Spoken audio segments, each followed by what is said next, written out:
Hi everyone, it's Tonya Gibbs, and today I'm going to share with you page 4 in our Gelli print journal that we created in the June 2015 Ustream. So here's a glimpse of the journal as it currently is. There's process videos for each one of these spreads, and I will link up a blog post below that has everything that you need to create this from start to finish. So these are some of the prints that were pulled during the show, and I have cut some random pieces out of them just to give some interest instead of everything looking exactly the same. So I'm just going to cut these up and glue these down with some of the gel medium from Faber-Castell Design Memory Craft.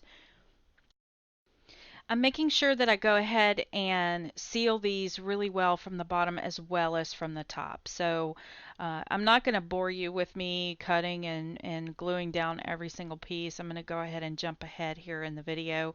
But basically just come up with a nice composition of these random rectangular shapes. I'm going to leave some white space here, which you'll see in just a minute. I'm cutting out pieces that were from all of the different patterns, but they all have the same colors that were used in them, even though their patterns are different. So they will all work together, which is super awesome. So I'm going to grab out my heat gun and just make sure this is really good and dry, or I'm not going to be able to color over the top of it. So now I've decided in some of these negative spaces, I'm going to take my stencils.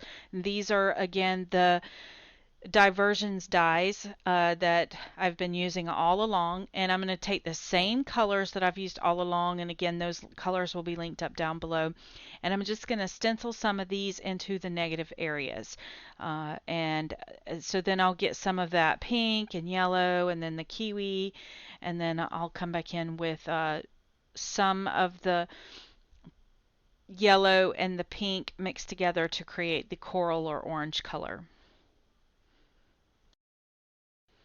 A very small amount of this paint on my blotter page is really all that's needed. Don't go crazy like I did. You don't need that much paint to do this little bit of a spread, but all of the paint gets used, I promise. While I'm doing this, I just also want to remind you guys that if you do happen to create the same journal page, or do one very similar to it based on these techniques, please, please, please, in your social media, hashtag following Tonya Gibbs, and then on Facebook, make sure you tag me on Facebook. I really love to see the projects that you create that are inspired by the work that I create. So I would really love to see that. So this is my crimson Faber-Castell Design Memory Craft Stampers Big Brush Artist Pen. And instead of going around all of these squares with the black like I did on the other spreads, I decided to use this crimson color, which is a nice fuchsia pinkish purple color. And all I'm doing is, since this is prepped where we put the gel medium on there, what I can do is use my finger to blend this out, and it creates a really nice bright shadow.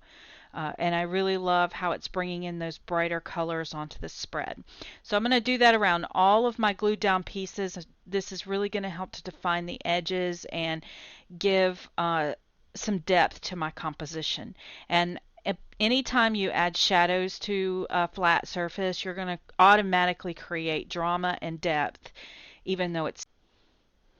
So now I've pulled out a piece of the hymnal page, and I'm just doodling around creating these flowers. These are just like a daisy. I just drew a little spiral, and then I'm putting some petals on there.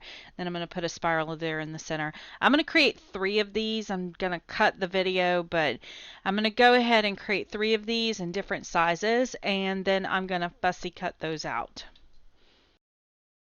So they seem to be a little lost on the page. So I've pulled out this lighter blue color, and I'm just going to put some of that on with my cosmetic sponge, and then heat set the center of that and try to doodle again.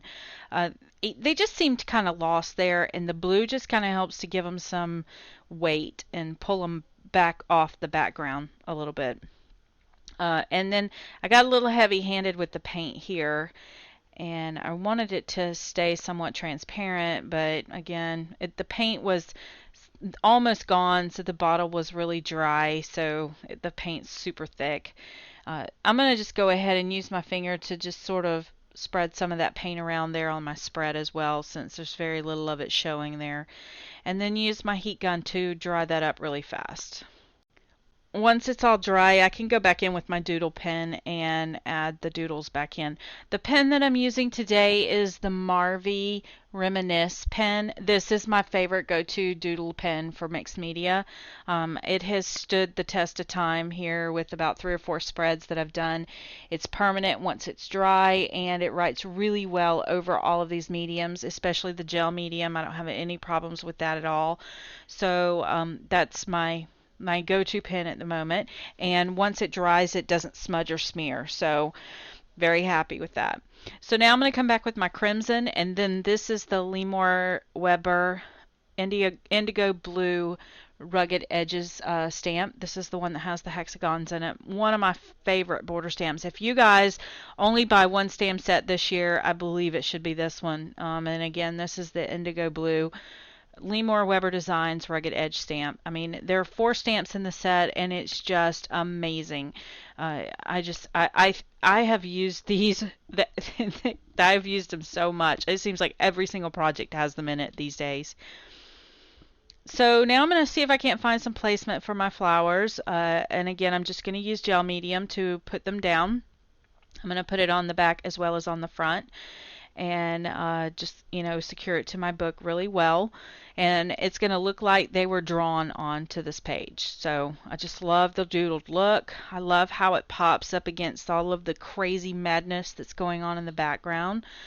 They really kind of pop off the page, and when I'm finished doodling around them, they really are going to be the center focus of the layout. So I'm a little bit out of frame here. I apologize for that, but I'm trying to get used to this camera angle. I'm using the jet black archival ink on one of the other jelly prints, and I'm stamping this stamp. It's from Tim Holtz, and it says, "With every possibility begins with the courage to imagine," which also fits the theme of this book. Remember, our theme for our quotes in this book is going to be artistic inspiration, so this definitely goes along with that theme. I'm going to glue that down with my gel medium, and I'm going to make sure that I'm getting a good solid crease there before that gel medium dries in the spine. Then go back over the top of it again with some more of that gel medium. Now I'm going to come back with my stencils and just kind of make all these elements look as if they were painted onto the page, not just placed on the page. I'm going around some of these edges from the piece that I just added and putting some of that yellow around, and then I'm going to come back with some of the white, and that just kind of helps to tone some of these rich things down and just sort of send them back to the background. And then I'm also going to come back in and make sure everything's good and dry with that heat gun again. I will say, if you're going to doodle on things, especially even with the Pitt pens, all of it, you do want to make sure your mediums are good and dry before you grab out those pens, or else you can ruin the nibs or cause your pens to clog up. A lot of the reasons why people say gel pens don't write for them on mixed media is because the paints and the mediums are not quite dry, and it's clogging up the little fine roller that's on the inside of the pen. So the pen nib. So just make sure your gel mediums are good and dry. Ideally, if you could wait 24 hours to do your doodling, that would probably be the best. So I'm a little out of frame here, and I apologize, but what I'm doing is just drawing some stems on my flowers. You'll see them in the photograph. And then I've stamped out another butterfly. This is from that same Martha Stewart butterfly collection stamp set that I used in the very beginning of the book. It's just one of the smaller butterflies. And I've glued it down between the 2 flowers on the bottom. You'll see it again whenever I pan out, but I didn't realize my camera was so out of frame here. When you get in that mode of creating, sometimes you lose track of where your frame is, but I'll try and get better at this. But anyway, so I'm just going to draw some little fine doodles of flowers here and there all around the page. They all are going to look just like this, even though you can't see me do them. So I just went ahead and cut through this really fast so that you can see what I'm doing with these 2 and get an idea of the entire page. So here are some of the other doodles. Like I said, I kind of skipped through some of these. You didn't need to see me do the same doodle over and over again. But here's where my butterfly is glued down, and you can see I added a little pink to him and pink to the center of one of the flowers. And to really make that butterfly pop, I went around the edges of the butterfly with the pen to just kind of give it some really good shadowing. And really love all the doodles that I'm seeing here. Was just such a fun and free project. So now I'm just drawing a few X's to do some faux stitching and then squiggling through the center of them. And then I'm going to come back with my Sharpie and add some polka dots to the center of my flower in a spiral formation. And I just love how this helps my flowers to sort of take center stage. And then I'm going to also go around my quote and just kind of smudge some um, highlights there on my quote to just draw attention to it. So here are the close-ups of my layout. Here's the one on the left. I just absolutely love this color combination on this particular spread, and I'm thinking I might want to do a layout with these colors, and I'm glad I did this in an art journal first. So here's the finished spread. Absolutely pops of color. Just absolutely love it. So thank you guys so much for hanging out with me today. And as always, if you happen to be following along, please hashtag following Tonya Gibbs in your social media. Don't forget to leave me a comment and share this with a friend. Thanks a lot.